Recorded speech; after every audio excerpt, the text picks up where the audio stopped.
अमृता शेरगिल। 30 जनवरी सन 1913 को हंगरी की राजधानी बुडापेस्ट में एक लड़की पैदा हुई। उसके पिता सिख थे तथा माता एक हंगेरियन महिला थी। उस बच्ची के पिता का नाम था सरदार उमराव सिंह। वो अध्ययन करने के लिए विदेश गए थे।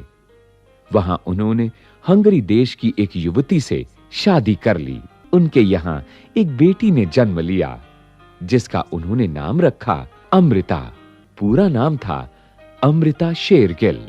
उसके माँ-बाप ने देखा कि अमृता की रुचि चित्र बनाने में है और वो अच्छे चित्र बना लेती है, तो उसे उसकी मनचाही चित्रकला की शिक्षा के लिए फ्रांस की राजधानी पेरिस भेज दिया गया।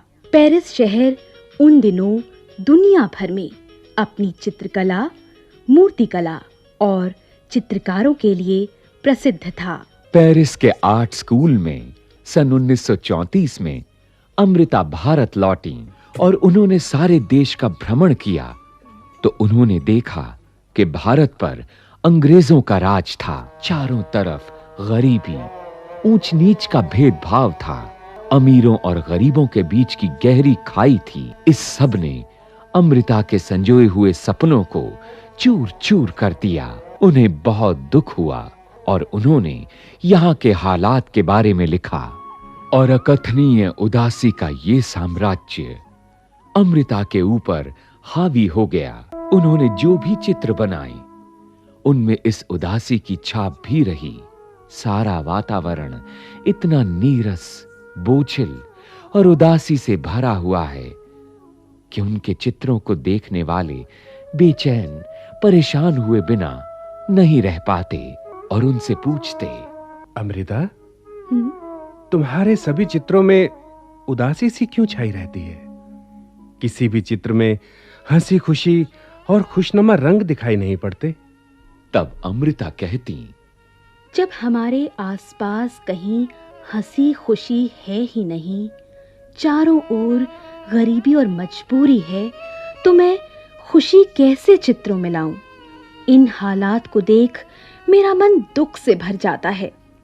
क्या कोई भावुक मन इन्हें अनदेखा कर सकता है? अपनी मौजूदा स्थितियों से बच सकता है?